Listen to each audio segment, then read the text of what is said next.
Hello दोस्तों, स्वागत है आपका रिजल्ट वाला में। नवोदय विद्यालय समिति का 6th क्लास का एंट्रेंस एग्ज़ाम होने वाला है। उसी से रिलेटेड यहाँ पे उसका ये एक प्रीवियस ईयर पेपर का क्वेश्चन है।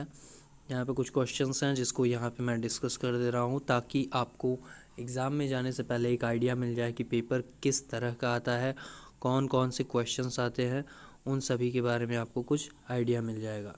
ठीक है दोस्तों, तो सबसे पहले आप पेपर का फॉर्मेट देख लीजिए कि कैसा पेपर आता है। तो ये पेपर का फर्स्ट पेज है जहाँ पे लिखा है नवोदय विद्यालय समिति 6th क्लास एंट्रेंस टेस्ट 2019-20 का ये पेपर है। ठीक है, ये हुआ था 2019 में। पेपर का लैंग्वेज है इंग्लिश। ठीक है, ये आपको इंग्लिश या हिंदी किसी भी फॉर्मेट में मिल सकता है जो आपने चूज़ किया होगा फॉर्म भरते टाइम। ठीक, तो यहाँ पे टेक्स्ट बुकलेट सी दिया है। इन सभी चीज़ों को आपको आपके OMR सीट में भरनी होती है, तो इन चीज़ों पे ध्यान रखें। ठीक है, ये आपका टेस्ट बुकलेट नंबर और टेस्ट बुकलेट कोड, ये दोनों चीज़ें इंपॉर्टेंट होती हैं। इसके बाद यहाँ पे आपको अपना रोल नंबर भरना है, यहाँ पे अपना नाम लिखना है, यहाँ पे अपना सिग्नेचर करना है। इसके बाद आगे बढ़ते हैं, नीचे देखते हैं कि क्या इंस्ट्रक्शंस दिए गए हैं। तो जनरल इंस्ट्रक्शन फॉर कैंडिडेट्स में यहाँ पे बोला गया है कि you are given a booklet of 16 page, यानी 16 पेज का आपको बुकलेट दिया जाएगा विथ OMR सीट, यानी कि OMR सीट के साथ में। OMR सीट पे आपको क्या करना है, OMR सीट, जो बच्चे पहली बार OMR सीट पे परीक्षा देने जा रहे हैं उनको बता दूं कि OMR सीट एक सीट होता है, यानी पेज होता है। उस पर आपके हर एक क्वेश्चंस के नंबर लिखे रहते हैं। जैसे क्वेश्चन नंबर 1 लिखा है, 2 लिखा है, 3 लिखा है, इनके आगे 4 गोले बने होते हैं। ठीक है, उन्हीं चारों गोलों में से आपको अपना आंसर भरना होता है। जैसे मान लीजिए आप पहला क्वेश्चन अपने बुकलेट में पढ़ें, इस बुकलेट में आपने पहला क्वेश्चन अपने पढ़ा, फिर उसके बाद उस पर 4 ऑप्शंस दिए रहेंगे, उसका आंसर जो भी आपको सही लगता है। जैसे मान लीजिए आपने क्वेश्चन पढ़ा कोई, उसमें आपको चौथा ऑप्शन सही लग रहा है, तो आपको अपने OMR सीट में जाना है। OMR सीट में जाके चौथा वाला ऑप्शन को बॉल पेन से, ब्लैक बॉल पेन से भर देना है। बाकी तीनों को छूना भी नहीं है। ठीक है, ऐसा करना है। उसके बाद सेकंड क्वेश्चन में भी ऐसा ही करना है, थर्ड क्वेश्चन में भी ऐसा ही करना है। तो ये OMR सीट के लिए है। ठीक है, अब आगे सेकंड में दिया है, मतलब इसमें टोटल 1 से लेके 80 क्वेश्चंस तक होंगे। ठीक है, वो सारे के सारे आपके OMR सीट में मेंशन होंगे। 80 क्वेश्चन में आपको 4-4 ऑप्शन मिलेंगे, 4 ऑप्शंस में से जो सही रहेगा उसको भरना है। ठीक है, सेकंड पे फोर्थ पॉइंट में बोला है only blue black ball pen is allowed, यानी कि सिर्फ ब्लू या ब्लैक बॉल पेन ही अलाउड होगा वहाँ पे ले जाने के लिए, जिससे आपको अपने OMR सीट में मार्क करना है आंसर। ठीक है, पेंसिल का यूज़ स्ट्रिक्टली प्रोहिबिटेड है। पेंसिल का यूज़ आप मत कीजिएगा OMR सीट पे, वरना आपके नंबर कट सकते हैं। ठीक है, तो पेंसिल का यूज़ नहीं करना है, सिर्फ ब्लू या ब्लैक बॉल पॉइंट पेन का ही प्रयोग करना है, जेल पेन का भी प्रयोग नहीं करना है। उसके बाद फिफ्थ पॉइंट पे आते हैं। तो फिफ्थ पॉइंट में बोला है कि the test will be of 2 hour duration. Test 2 घंटे का होगा, 11:30 से 1:30 बजे तक, यानी 11:30 से 1:30 PM तक होगा, जिसमें 3 सेक्शंस डिवाइडेड होंगे और तीनों सेक्शन में ऑब्जेक्टिव टाइप क्वेश्चंस ही होंगे। ऑब्जेक्टिव टाइप का मतलब एक क्वेश्चन के 4 ऑप्शंस। ठीक है, जितने भी दिव्यांग स्टूडेंट्स हैं उनको 30 मिनट्स का एडिशनल टाइम दिया जाएगा। तीनों सेक्शंस में, फर्स्ट सेक्शन में मेंटल एबिलिटी टेस्ट, सेकंड में अर्थमेटिक टेस्ट, थर्ड में language test. Mental ability test पे 40 क्वेश्चन होंगे जो 50 मार्क्स के होंगे। अर्थमेटिक टेस्ट 20 क्वेश्चन का होगा जो 25 नंबर का होगा। और लैंग्वेज टेस्ट 20 क्वेश्चन होगा जो 25 नंबर का होगा। टोटल 80 क्वेश्चन 100 नंबर के होंगे। 9वें पॉइंट में बोला है कि all questions are to be attempted, each question carries equal mark, यानी कि जितने भी क्वेश्चन है सबको अटेम्प्ट करना ज़रूरी है। और you must attempt question of each section, सभी सेक्शंस के आपको क्वेश्चन अटेम्प्ट करने ज़रूरी हैं। ठीक है, क्योंकि आपको हर एक सेक्शन में क्वालिफाई करना ज़रूरी है। ऐसा नहीं है कि आपको मेंटल एबिलिटी टेस्ट में ही 50 के 50 मार के चले आने हैं, बाकी अर्थमेटिक वगैरह में कुछ करना ही नहीं है। ठीक है। तो ऐसा नहीं होता है, आपको सभी सेक्शंस में बराबर बराबर करने होंगे, ठीक है, ताकि आप हर एक सेक्शन में क्वालिफाई करें। 11th पॉइंट में बोला है section 1 has 10 parts.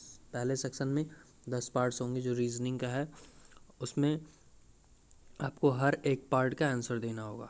12th point में over writing, striking, cutting, applying white correction, यानी कि इन सभी चीज़ों का यूज़ मना है। OMR शीट में सिर्फ आपको बॉल पॉइंट पेन से मार्क करना है अपने आंसर को, उसके अलावा कुछ भी नहीं करना है।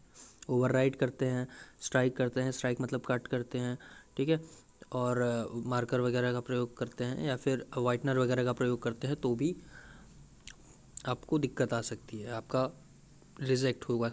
आपका रिजेक्ट हो सकता है। 13 पॉइंट में बोला है rough work must not be done in the OMR answer sheet. Rough work आपको इसी पेज पे करना है जो आपको क्वेश्चन बुकलेट मिलेगा, इसी क्वेश्चन बुकलेट पे आपको रफ वर्क भी करना है। जो कुछ भी मैथ का क्वेश्चन आपको सॉल्व करना रहेगा, नीचे आपको जगह दिया रहेगा, उसी जगह में आपको सॉल्व कर लेना है, ठीक है। या फिर लास्ट में आपको एक पेज नंबर 16 है, उस पर आपको अपना रफ वर्क करना है। इसमें 15 पॉइंट में बोला है no negative marking will be done. किसी भी प्रकार की निगेटिव मार्किंग नहीं है, तो निश्चिंत होकर सारा का सारा क्वेश्चन अटेम्प्ट करके आइए। अब स्टार्ट करते हैं अपने सेक्शन फर्स्ट से, जो है हमारा मेंटल एबिलिटी टेस्ट यानी रीजनिंग के क्वेश्चंस कैसे करने हैं फटाफट इसको देख लेते हैं। क्वेश्चन नंबर 1 to 4, ये पार्ट 1 है। पार्ट 1 में क्या करना है, क्वेश्चन नंबर 1 to 4 जिसमें ABCD ऑप्शन दिया है, have been given in each question of these figure 3 figures are similar in some way and 1 is different. यानी कि यहाँ पे 4 ऑप्शंस दिए गए हैं, 4 फिगर दिए गए हैं, इन चारों में से 3 सिमिलर हैं और एक ऑड है, यानी कि उन सभी से अलग है। तो इसको हम देख लेते हैं कि ये जो पहला वाला फिगर है ए वाला, इसमें क्या है, 3 सर्कल्स दिए हुए हैं, 3 सर्कल के अंदर एक ट्रायंगल बना है, ठीक। इसमें क्या है, इसमें 3 सर्कल दिए हैं, 3 सर्कल के अंदर एक क्वाड्रिलेटरल बना हुआ है। यहाँ पे 4 सर्कल के अंदर क्वाड्रिलेटर और यहाँ पे 5 सर्कल के अंदर एक पेंटागन, ठीक है। तो कहना क्या चाहता है, इसमें से कौन सा ऑड वन हुआ, क्या आप बता सकते हैं? इसमें से ये वाला ऑड वन होगा। क्यों? क्योंकि यहाँ पे 3 के अंदर ट्रायंगल, 4 के अंदर क्वाड्रिलेटरल, 5 के अंदर पेंटागन, तो यहाँ पे भी 3 है तो इसके अंदर भी ट्रायंगल होना चाहिए, लेकिन ये नहीं है तो इसीलिए ये वाला हमारा गलत हो जाएगा, ऑड वन हो जाएगा, ठीक है। तो इसको हम मार्क कर देंगे, ये हो जाएगा हमारा पहले क्वेश्चन का आंसर। बढ़ते हैं दूसरे क्वेश्चन की तरफ। दूसरे क्वेश्चन में क्या दिया है, यहाँ पे बोला है रन और ये सब, ये चारों ऑप्शन, इसमें से कौन सा डिफरेंट है, तो यहाँ पे NKU लिखा है, बाकी में RUN ये सब लिखा है, लेकिन इसमें K आ गया है, तो K कहाँ से आया, ये गलत हो जाएगा। थर्ड में बढ़ते हैं।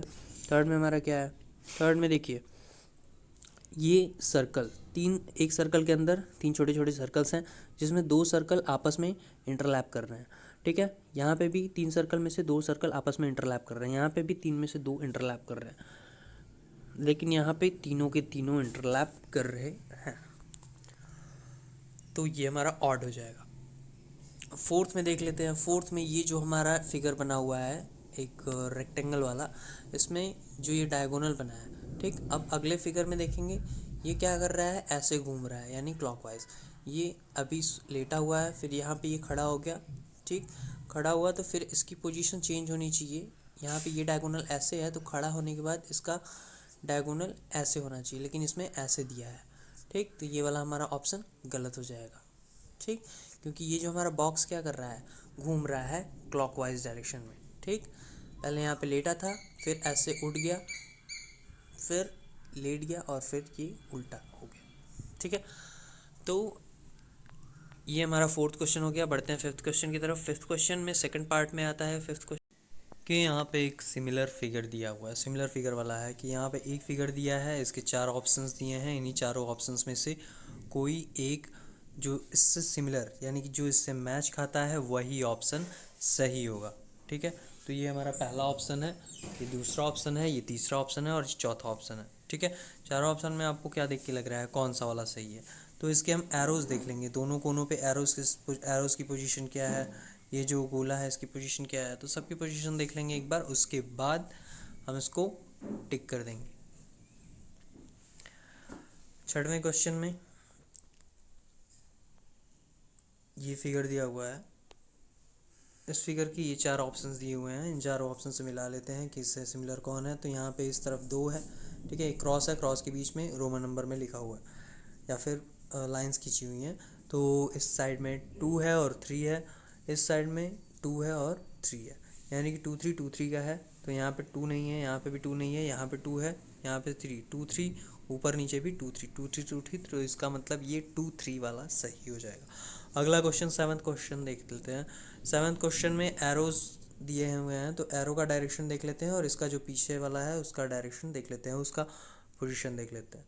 तो ऐसा आकृति, ऐसा फिगर फिर कहाँ पे हमको देखने को मिल रहा है, ये नहीं है, ठीक है, ये है, क्योंकि इसका एरो इधर इस साइड में है और इसका पीछे का जो वो है वो भी हमको दिख रहा है, ये भी गलत हो जाएगा।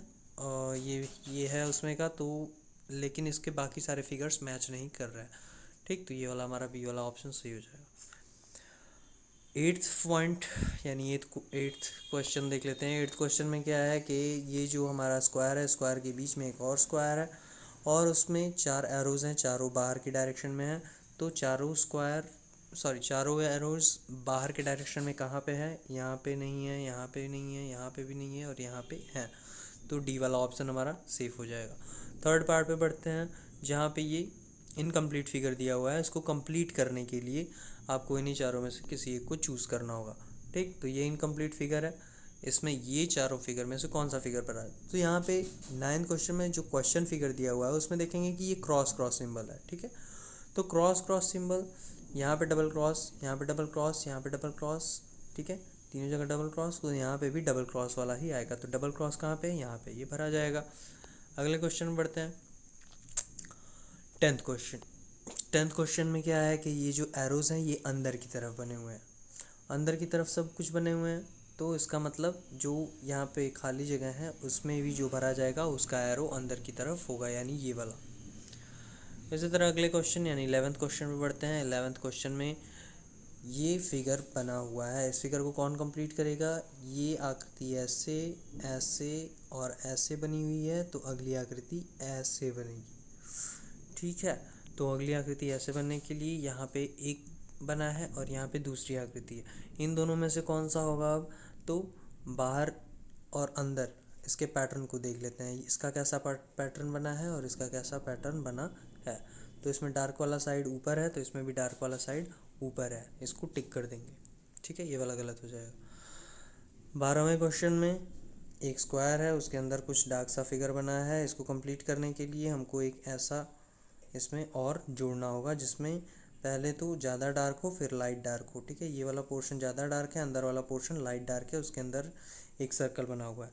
तो बाहर वाला पोर्शन यहाँ पे ज़्यादा डार्क है, उसके अंदर वाला पोर्शन लाइट डार्क है और उसके अंदर वाला पोर्शन सर्कल है, ठीक है, जो उसको कंप्लीट करेगा। तो इसी तरह से हम इसको डी वाले को टिक कर देंगे। उसके बाद आगे बढ़ेंगे 13th क्वेश्चन पे। 13th क्वेश्चन जिसमें 3 फिगर्स दिए हुए हैं और चौथा फिगर पूछ रहा है कौन सा होगा। तो 3 फिगर यहाँ पे दिए हुए हैं, इसके बाद चौथा पूछा है यहाँ पे क्या होगा। तो चौथे के लिए यहाँ पे 4 ऑप्शंस दिए हुए हैं। इस फिगर को ध्यान से देख लेते हैं कि पहले ये क्या कर रहा है। ये देखने में लग रहा है कि ये एंटी क्लॉकवाइज डायरेक्शन में घूम रहा है, क्योंकि जो पहला है, पहले में एरो ऊपर की तरफ है, फिर दूसरे में एरो इधर की तरफ है, तीसरे में एरो नीचे की तरफ है, तो चौथे में एरो इधर की तरफ होगा। तो किस में एरो उधर की तरफ है, तो ये वाला ऑप्शन सही हो जाएगा। इसी तरह 14वें क्वेश्चन में 2 कप टाइप का बना है, एक ऊपर की तरफ एक नीचे की तरफ। फिर इसमें डिज़ाइन जो बन रहा है, एक ऐसा बन रहा है, फिर ऐसा बन रहा है, ठीक है, तो तीसरा ऐसा बनेगा। तो ऐसा वाला डिज़ाइन कहाँ पे है, ये वाला डिज़ाइन यहाँ पे है, ठीक है। इस फिगर से हम इसको कंप्लीट कर लेंगे। तो देखिए इसमें बेसिकली क्या है, जितने भी फिगर्स दिए हुए हैं उसको आपको अच्छे से एक बार देख लेना है, समझ लेना है, उसके पैटर्न को फॉलो करना है कि ये कौन से पैटर्न को फॉलो कर रहा है। उसके बाद उसके आंसर फिगर को देख लेना है, ठीक है, बारी बारी से मैच करा लेना है, उसके बाद हमारा आंसर हमें मिल जाएगा। 15वां क्वेश्चन देख लेते हैं। 15वां क्वेश्चन देख लेते हैं। इसमें क्या है, एक ट्रायंगल है, ठीक है, ये ट्रायंगल है हमारा। इस ट्रायंगल में यहाँ पे इसका एज बना हुआ है और यहाँ पे एक इसका एल्टीट्यूड बना हुआ है, ठीक है, एल्टीट्यूड या मीडियन कह लीजिए, ठीक। तो ये पहले हम इसी एक साइड को देखते हैं, तो इस वर्टेक्स को देख लेते हैं। ये वर्टेक्स इधर है जहाँ से तीन लाइंस निकली हैं, ठीक। इस वाले में देखेंगे ये इसका अपोजिट हो गया है, ठीक। वैसे ही फिर से यहाँ पे यही वाला फिगर दिया हुआ है, तो इसका फिर से अपोजिट हो जाएगा, यानी यही वाला फिगर बनेगा, यानी कि इसका वर्टेक्स का मुंह इधर है, अब वर्टेक्स का मुंह इधर हो जाएगा। तो वर्टेक्स का मुंह इसमें किधर है, ये एक इधर है, एक और ये इधर है, ठीक है। ये तो पूरा गलत हो जाएगा क्योंकि इसमें दोनों तरफ दे दिया है। अब यहाँ पे इसका प्लस माइनस वाला देख लेते हैं। प्लस माइनस में यहाँ पे मल्टीप्लाई है, ठीक है, यहाँ पे प्लस है, फिर मल्टीप्लाई फिर मल्टीप्लाई इधर चला गया है और अगले में नीचे चला गया है। अगर पहले मल्टीप्लाई इधर है, फिर इधर आ जा रहा है, फिर नीचे आ जा रहा है, तो फिर अगले वाले पोर्शन में फिर से वो इधर ही चला जाएगा, यानी मल्टीप्लाई इधर होना चाहिए। इसी के साथ प्लस, प्लस भी क्लॉकवाइज ही घूम रहा है। देखेंगे तो आप इस पैटर्न को, तो ये क्लॉकवाइज चल रहा है, ठीक है। तो जब क्लॉकवाइज चलता है तो पूरा का पूरा जितना हमारा फिगर है वो पूरा का पूरा क्लॉकवाइज घूमेगा। तो प्लस भी इधर से नीचे आया, फिर नीचे से इधर जाएगा, फिर उधर से वापस अपने पोजीशन पे आ जाएगा। यानी कि स्टार्टिंग में जो इसकी पोजीशन थी, ये पोजीशन सिंबल्स की, वही फिर से हो जाएगा, यानी इधर मल्टीप्लाई, इधर प्लस और नीचे की तरफ माइनस, ठीक है। 16th क्वेश्चन में यहाँ पे प्लस है, फिर नीचे प्लस हो गया, फिर इधर प्लस हो गया, यानी कि यहाँ पे भी क्या कर रहा है, ये एंटी क्लॉकवाइज डायरेक्शन में घूम रहा है। पहले ऊपर था, फिर यहाँ पे नीचे में आ गया, ठीक है, फिर उसके बाद इधर चला गया, यानी कि इसके बाद कहाँ जाएगा, ऊपर की तरफ जाएगा। तो ये प्लस ऊपर किस में, इन चारों में से किस में है, इसमें है, इसमें है, इसमें है या इसमें है, तो इसमें है, इसको टिक कर देंगे, बाकी ये तीनों हमारे गलत हो जाएंगे। बढ़ते हैं 17th क्वेश्चन की तरफ, जो पार्ट 5th में है। तो पार्ट 5th में बोला है कि यहाँ पे ये ऐसा जो क्वेश्चन होता है, इसमें बोलेगा आपको कि 17 से 20 तक जो भी क्वेश्चन है उसमें दो दो फिगर्स दिए गए हैं, ठीक है। यानी कि यहाँ पे दो फिगर्स दिए गए हैं और यहाँ पे दो फिगर्स दिए गए हैं, ये दोनों आपस में सिमिलर हैं, ठीक है। तो वैसे ही ये दोनों भी आपस में सिमिलर होने चाहिए। तो इस फिगर में क्या क्या सिमिलर आपको दिख रहा है कि एक सर्कल है, सर्कल के अंदर एक स्क्वायर है, स्क्वायर के अंदर ट्रायंगल है, और इसमें क्या दिख रहा है, ट्रायंगल बाहर आ गया है, सर्कल अंदर चला गया है, ठीक है। यहाँ पे सर्कल बाहर है, ट्रायंगल अंदर है, लेकिन यहाँ पे क्या है, सर्कल अंदर चला गया है और ट्रायंगल बाहर आ गया है। वैसे ही इस वाले आकृति में भी वही होगा, यहाँ पे ट्रायंगल बाहर है, सर्कल अंदर है, तो सर्कल बाहर और ट्रायंगल अंदर हो जाएगा, यानी कि ये वाला ऑप्शन हमारा सही हो जाएगा। 18th क्वेश्चन में देखेंगे। 18th क्वेश्चन में ये दो पैरेलल लाइंस आपको दिख रही हैं यहाँ पे, ये दोनों पैरेलल लाइंस आपस में बीच में एक लाइन से अटैच्ड हैं, इसी का ये मिरर इमेज है। तो वैसे ही इसका भी एक मिरर इमेज होना चाहिए। इसमें इस वाले इमेज में ये एरो इधर की तरफ है, तो इस वाले इमेज में ये वाला एरो इधर की तरफ होना चाहिए। तो इधर की तरफ कौन सा एरो है, ये नहीं है, ये है और ये है, और ये तीनों है। लेकिन यहाँ पे यहाँ पे जब आप देखेंगे तो इसमें एक और चीज़ बना हुआ है, ये जो छोटा सा ये पॉइंट बना हुआ है, इसको भी हमको ध्यान में रखना है। ये जो ऐसे बना हुआ है यहाँ पे, वो इसमें से यहाँ पे बना हुआ है, तो ये हमारा बी वाला ऑप्शन सही हो जाएगा। उसके बाद 19th क्वेश्चन को देख लेते हैं। 19th क्वेश्चन में क्या है, 19th क्वेश्चन में एक ऐसे ओवल शेप का है ये चीज़, और उसमें एक एरो लगा है, फिर ये एरो एंटी क्लॉकवाइज घूम गया है, यानी कि पहले ये इस तरफ था, अब इस तरफ, यानी अब ऊपर की तरफ हो गया है, तो ये एंटी क्लॉकवाइज घूम गया है, तो ये सर्कल भी एंटी क्लॉकवाइज घूम जाएगा, यानी कि जो यहाँ पे ऐसे है वो घूम के ऐसे हो जाएगा। फॉर एग्जांपल हम इसको बोल सकते हैं, अभी यहाँ पे 3 बज रहे हैं, तो 3 का एंटी क्लॉकवाइज जब होगा तो वो 12 मतलब 11:45 या 9 ऐसे कुछ बजेंगे, जो यहाँ पे दिया गया। 20th क्वेश्चन में देखना है। 20th क्वेश्चन में एक स्क्वायर है, स्क्वायर के अंदर एक क्रॉस बना है, क्रॉस छोटा सा है, यहाँ पे क्रॉस बड़ा हो गया है, तो यहाँ पे प्लस छोटा है, प्लस बड़ा हो जाएगा। आगे के क्वेश्चंस को देख लेते हैं एक बार। 20 के बाद यहाँ पे आप बने रहिए ऐसे ही हमारे साथ, आपका सारा 100 क्वेश्चन यानी 100 का 100 क्वेश्चन यहाँ पे करवा दिया जाएगा, आप बस बने रहिए। यहाँ पर 21st क्वेश्चन में आप देख सकते हैं, यहाँ पे एक ट्रायंगल है जो कटा हुआ है, इसका टूटा हुआ पार्ट, यानी कि यहाँ पे जो मिसिंग पार्ट है वो इसमें से कौन सा होगा इन चारों में से, तो यहाँ पे ए वाला पार्ट होगा। कैसे होगा, क्योंकि यहाँ पे जो ट्रायंगल के अंदर आपको देखेंगे तो एक काइट की आकृति बन रही है, एक काइट बन रहा है। तो ट्रायंगल के अंदर काइट, यहाँ पे ट्रायंगल का ये पार्ट, ये ट्रायंगल का पार्ट है और ये काइट का पार्ट है, ठीक है। तो ये वाला ऑप्शन हमारा सही हो जाएगा। ऐसे ही 22nd क्वेश्चन में ये सर्कल हाफ सर्कल है, पहले इसको हमको फुल सर्कल बनाना होगा, उसके बाद उसके अंदर एक और सर्कल होगा जो यहाँ पे ऐसे बना हुआ होगा। इसको कौन कंप्लीट करेगा? इसको बी वाला ऑप्शन कंप्लीट करेगा। 23rd वाले क्वेश्चन की तरफ बढ़ जाते हैं। 23rd वाले क्वेश्चन में ये भी एक ऐसी आकृति है कि इसको फिल करना है। ये एक ट्रायंगल इसको बनाना है, बाकी इसकी जो आंसर फिगर दिए हैं अगर हम इसको ऐसे जोड़ते हैं तो कुछ ऐसा आकृति बनेगा और ऐसा। तो ऐसी आकृति कहाँ पे है? ये पहली वाली आकृति ऐसी है, तो ये हमारा हो जाएगा आंसर। 24th क्वेश्चन में ये है, थोड़ा सा बाहर निकला हुआ है, इसको कौन सा भरेगा? तो सी वाला ऑप्शन इसका करेक्ट हो जाएगा।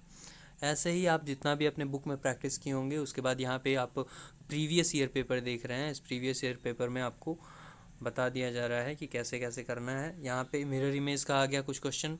ये कौन सा पार्ट है? ये 7th पार्ट है। 7th पार्ट में मिरर इमेज का क्वेश्चन, कुछ मिरर इमेज पे। तो इसको सॉल्व करने का सबसे बेस्ट तरीका ये है कि आप एक बार इसकी अच्छे से प्रैक्टिस कर लीजिए, जहाँ पे आपको एक बार लाइन से ABCD ये सब चीज़ें लिख लेनी है, सारे के सारे अल्फ़ाबेट्स लिख लीजिए आप। उसका आप मिरर इमेज बना लीजिए। जैसे A का मिरर इमेज A रहेगा, B का मिरर इमेज ऐसा रहेगा, C का मिरर इमेज ऐसा, D का ये, E का ऐसे। ऐसे ही करके आप 2600 लेटर्स का एक बार अच्छे से रिवीजन कर लीजिएगा, ताकि आपको इसमें कोई भी दिक्कत ना हो। मिरर इमेज में सारे के सारे अल्फ़ाबेट्स का आप एक बार कर लीजिएगा। तो यहाँ पे फ़ैन का बोला गया है, फ़ैन का कौन सा होगा? फ़ैन का मिरर इमेज ये वाला होगा। इसी तरह 26वां क्वेश्चन है, यहाँ पे एक Z दिया है, तो Z का मिरर इमेज अगर आप प्रैक्टिस किए होंगे वो 2600 अल्फ़ाबेट्स, तो उसमें आपको पता चल जाएगा। Z का मिरर इमेज कौन सा होगा? तो Z का मिरर इमेज ये होगा, जहाँ पे एक एरो है ऊपर और एक नीचे की तरफ सर्कल जैसा कुछ आकृति बना हुआ है। 27th क्वेश्चन में देखेंगे कि यहाँ पे एक फिगर दिया हुआ है जिसमें एक स्क्वायर है, स्क्वायर के अंदर एक और स्क्वायर है, उसके अंदर 4 स्क्वायर है।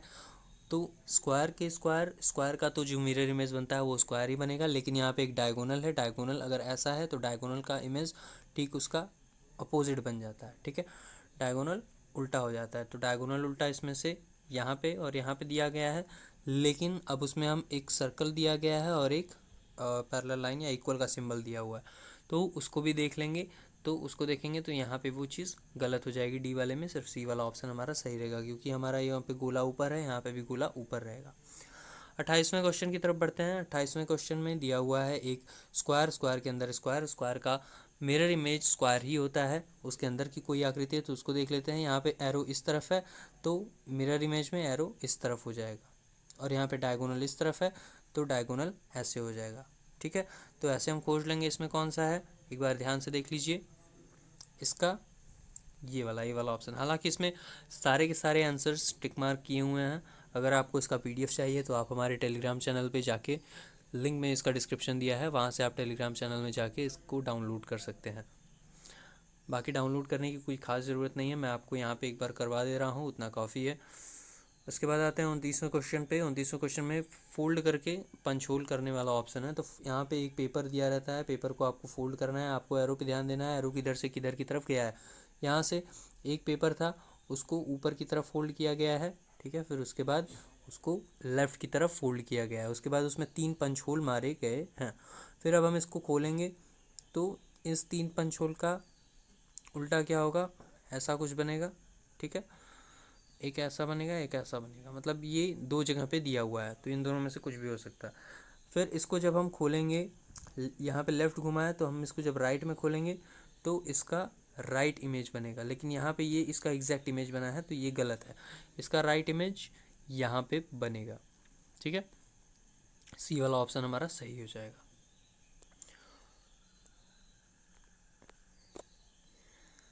30th क्वेश्चन में भी पेपर फोल्डिंग वाला ही है, ठीक है। पेपर को फोल्ड करके एक ऐसे डिज़ाइन बनाया गया फ्लोरल टाइप का। इसी फ्लोरल को जब हम ओपन करेंगे तो यहाँ पे एक पंखुड़ी बनी है, एक पंखुड़ी से 4 पंखुड़ी बन जाएगी, जो कि हमारा सी ऑप्शन में दिया हुआ है।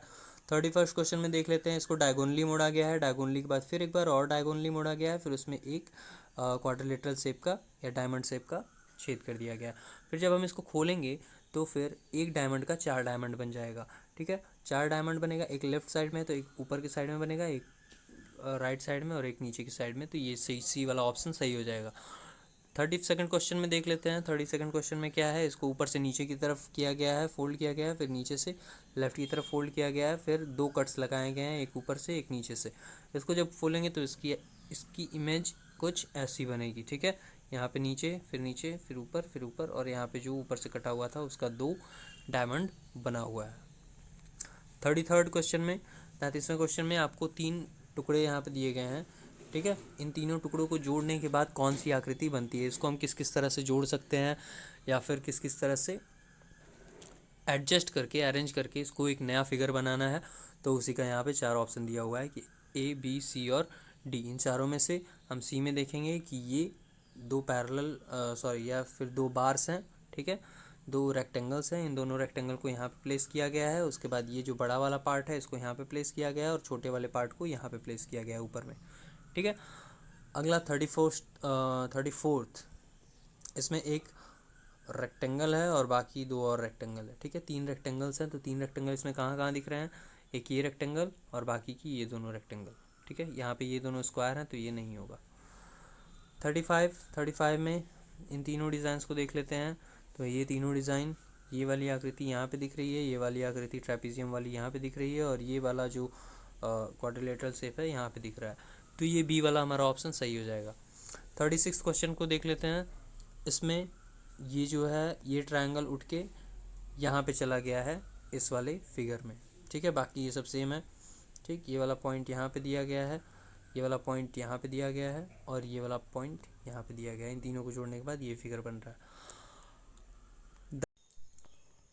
बढ़ते अपने 37वें क्वेश्चन की तरफ। तो 37वें क्वेश्चन में क्या बोला है, 37वें क्वेश्चन में 37th क्वेश्चन में जो गिवन फिगर है, जो क्वेश्चन फिगर दिया गया है, वो इन चारों आंसर फिगर में से किस फिगर में मैच करता है।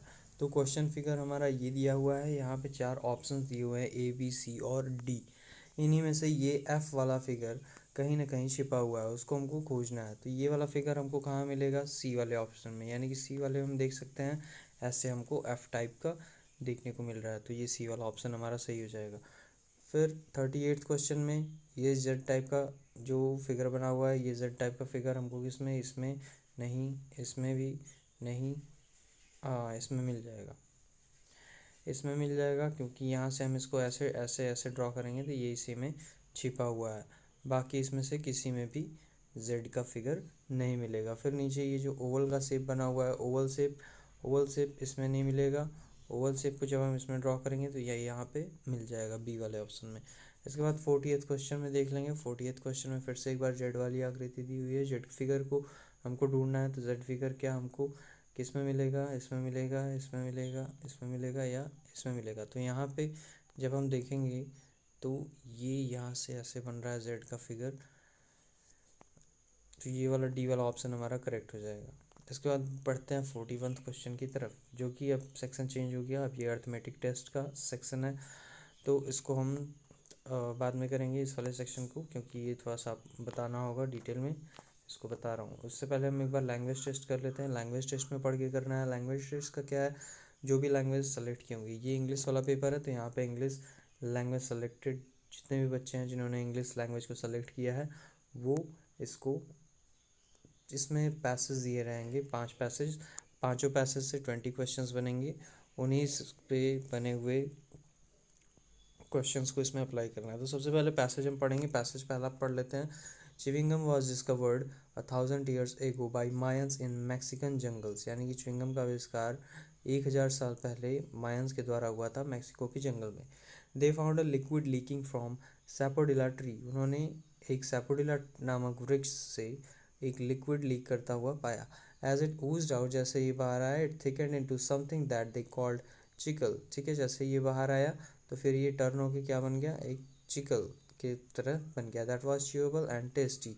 ठीक है, इन्होंने इसको चिकल बोला, जो कि च्यूएबल था, यानी कि जिसको चबाया जा सकता था और ये चबाने पे काफ़ी टेस्टी लगता था। टुडे द वर्कर्स कॉल्ड चिकलेरोज, यानी कि जो वर्कर्स होते हैं, जो इसका काम करते हैं, उसको चिकलेरोज बोलते हैं। दे कलेक्ट द चिकल, वो क्या करते हैं, चिकल को कलेक्ट करते हैं। The chicle is boiled to remove the water, chicle को बॉयल किया जाता है, इसमें वाटर होता है, तो इस वाटर को रिमूव करने के लिए, वाटर रिमूव करने के बाद ये हार्ड हो जाता है। It is then made into slabs of 30 pounds, यानी कि पानी रिमूव करने के बाद ये 30 पाउंड का एक स्लैब हो जाता है, और 14 किलोग्राम ईच, यानी 13 पाउंड या 14 किलोग्राम का हो जाता है। These slabs are sent to gum factories, फिर इन स्लैब को गम फैक्ट्रीज में सेंड कर दिया जाता है, और इनको कुछ अलग अलग फ्लेवर्स के साथ मिक्स करके स्वीटन, यानी कि मीठा बनाया जाता है और सॉफ्ट बनाया जाता है।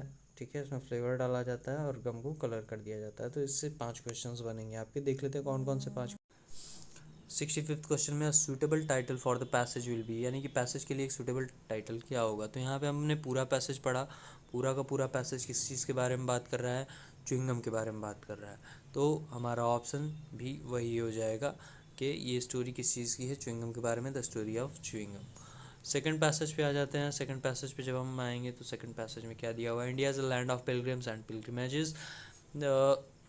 These holy places, whether in the hills or in the plains, are generally situated on the river bank by the sea, यानी कि जितने भी पिलग्रिम्स और पिलग्रिमेजेस हैं, ये दर्शनीय स्थल हैं, रिलीजियस प्लेसेस हैं, ये सब कहाँ पे, रिवर बैंक्स पे या तो स्थित है या तो किसी समुद्री तट पे स्थित है। It is not only the religious people who visit these places of pilgrimages, यानी कि सिर्फ केवल रिलीजियस पीपल, यानी कि केवल धार्मिक लोग ही इन पिलग्रिमेजेस पे नहीं जाते हैं, बल्कि बाहरी ट्रैवलर्स या फिर sightseers from all over the India and abroad, यानी कि इंडिया या इंडिया से बाहरी जितने भी ट्रैवलर्स हैं वो भी यहाँ पे घूमने के लिए जाते हैं। और वेर एवर 2 और मोर रिवर मीट, जहाँ पे भी 2 या 2 से ज़्यादा रिवर मीट करती हैं, मिलती हैं, pilgrim come to bath and worship because that place is suppose to be holy, यानी कि जहाँ पे भी 2 या 2 से ज़्यादा नदियाँ मिलती हैं उसको होली माना जाता है, यानी पवित्र माना जाता है, और वहाँ पे लोग आकर स्नान करते हैं। One such place is Haridwar, ऐसी एक जगह का नाम हरिद्वार है, which is situated on the bank of river Ganga, जो कि गंगा नदी के किनारे बसा हुआ है। इस पे 5 क्वेश्चन। पहला क्वेश्चन यानी 66 question, holy places are visited by religious people, sightseers as well as, तो यहाँ पे इस पैसेज के अकॉर्डिंग होली प्लेसेस को कौन कौन विजिट करता है, तो रिलीजियस पीपल विजिट करते हैं, यहाँ पे रिलीजियस पीपल विजिट करते हैं, एक मिनट, रिलीजियस पीपल, यहाँ पे रिलीजियस पीपल विज़िट करते हैं, उसके बाद ट्रैवलर्स विज़िट करते हैं और साइट सीयर्स, तो इसके बाद ट्रैवलर्स का ऑप्शन यहाँ पे नहीं दिया हुआ है, इसको टिक कर देंगे। 67 question, which of the following is a synonym of word generally, generally का सिनोनिम क्या होता है, जनरली का सिनोनिम होता है यूजुअली, ठीक है, क्योंकि पब्लिकली का मतलब पब्लिकली पब्लिक से रिलेटेड है, ठीक है, आम भाषा में आम जनता से रिलेटेड, इवेंचुअली कभी कभी, ऑकेजनली मतलब भी कभी कभी, और यूजुअली मतलब प्रायः, जिसको बोलते हैं जनरली। 68 क्वेश्चन में the place is considered holy where 2 और मोर रिवर मीट्स, यानी कि ऐसा प्लेस जिसको जहाँ पे 2 या 2 से ज़्यादा नदियाँ मिलती हैं तो उसको होली यानी पवित्र बोला जाता है। तो एंटोनिम ऑफ होली यानी पवित्र का उल्टा अपवित्र होता है, अपवित्र किसके मीन्स होता है, कर्स्ट मीन्स होता है। 69th क्वेश्चन पे पढ़ते हैं, people come to bath and worship in the Ganga as its water is, तो गंगा में लोग नहाने के लिए क्यों जाते हैं, क्योंकि गंगा का वाटर होली यानी पवित्र होता है, ठीक है।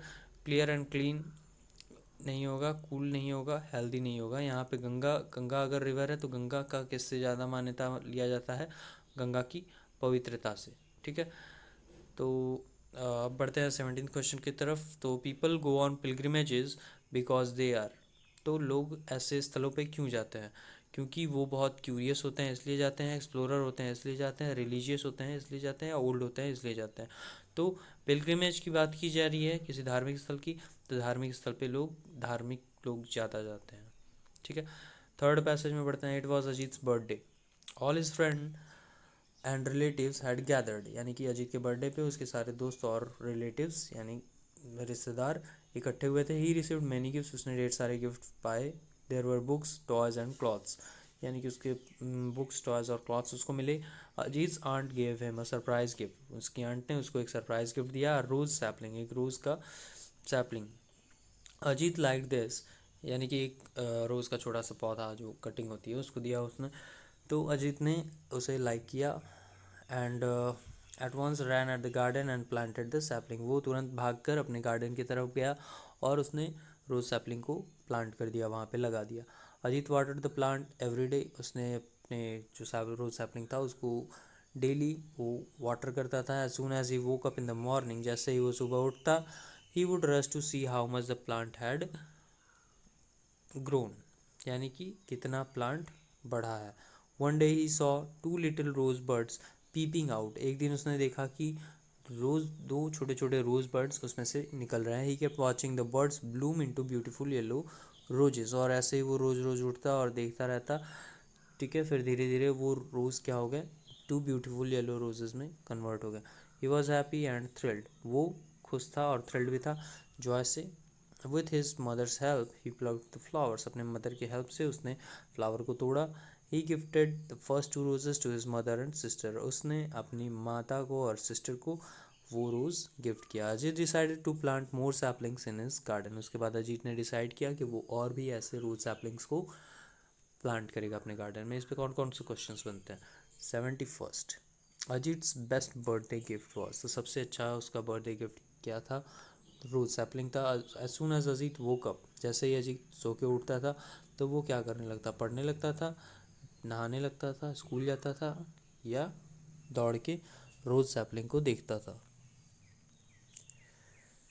73rd question, how many rose birds appeared first. यानी कि रोज के कितने बर्ड्स अपीयर हुए हैं, तो दो. Ajit gifted the first two roses, यानी कि उसने वो दो रोजेस किसको गिफ्ट किए हैं, तो अपने मदर को और अपने सिस्टर को उसने गिफ्ट किया. 75th question, the word thrilled means. Thrilled यहाँ पे जॉय के साथ रिलेटेड किया गया है. थ्रिल्ड का मतलब होगा एक्साइटेड, यानी एक्साइटमेंट. सैड नहीं होगा. अफ्रेड मतलब दुखी होगा, सैड मतलब भी दुखी, सरप्राइज मतलब चौंकना. तो ये सब इसका मीनिंग नहीं होगा. चौथे पैसेज में, the neem tree is known as village pharmacy due to the medicinal benefit of its seeds bark and leaves. यानी कि जो नीम ट्री होता है उसको विलेज फार्मेसी भी बोला जाता है क्योंकि इसके ढेर सारे मेडिकल बेनिफिट्स होते हैं. मेडिकल बेनिफिट्स में इसके सीड का यूज़ किया जाता है, बार्क का यूज़ किया जाता है. बार्क यानी कि इसकी छाल, सीड यानी कि इसका बीज, एंड लीव्स यानी कि इसके पत्ते. It is called as arishta in Sanskrit. इसको संस्कृत में अरिस्ता बोला जाता है. Which means perfect, imperishable and complete. जिसका मतलब होता है परफेक्ट, परिपूर्ण और संपूर्ण.